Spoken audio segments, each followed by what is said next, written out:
নমস্কার বন্ধুরা, অনেক দিন পর নিজের ভয়েসে একটা ভিডিও করছি।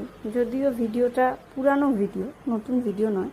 সেটা হচ্ছে গত বছর রবীন্দ্র জন্ম জয়ন্তীটা আমি কীভাবে কাটিয়েছিলাম সেটারই একটা ভিডিও। এটার বেশ কিছুটা অংশ আমি গত বছর আপনাদের সাথে শেয়ারও করেছিলাম। এবছর বেশ কিছু কারণবশত, বিশেষ কিছু কারণবশত রবীন্দ্র জন্ম জয়ন্তীটা খুব অ্যাক্টিভলি পালন করতে পারিনি। কিন্তু এই দিনটাকে একেবারে জীবন থেকে বাদ দিয়ে দেওয়াটা বোধহয় বাঙালি হিসেবে ভীষণ কঠিন, মানে আমার কাছে তো ভীষণই কঠিন। তো গত বছরের স্মৃতিচারণা করেই শেষমেশ আমি এই দিনটা কিছুটা উপভোগ করার চেষ্টা করলাম। তো ওই দিন আমি কিভাবে সেজেছিলাম, রবীন্দ্র জন্ম জয়ন্তীর জন্য কিভাবে নিজেকে প্রিপেয়ার করেছিলাম সেটারই একটা ছোট্ট ঝলক আমি আপনাদের সাথে শেয়ার করছি।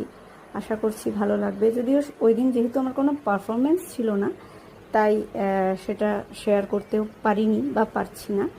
শুধু অনুষ্ঠানে অংশগ্রহণ করেছিলাম যেভাবে, সেই আমার সাজগোজের বা সেই আমার তৈরি হওয়ার যে ভিডিওগ্রাফিটা, সেটা আমি আপনাদের সাথে শেয়ার করছি। আশা করছি আপনাদের ভালো লাগবে। আর রবীন্দ্র জন্ম জয়ন্তী মানেই কিছু জিনিস পার্টিকুলার থাকে, সেটাই তুলে ধরার চেষ্টা করেছি। ধন্যবাদ।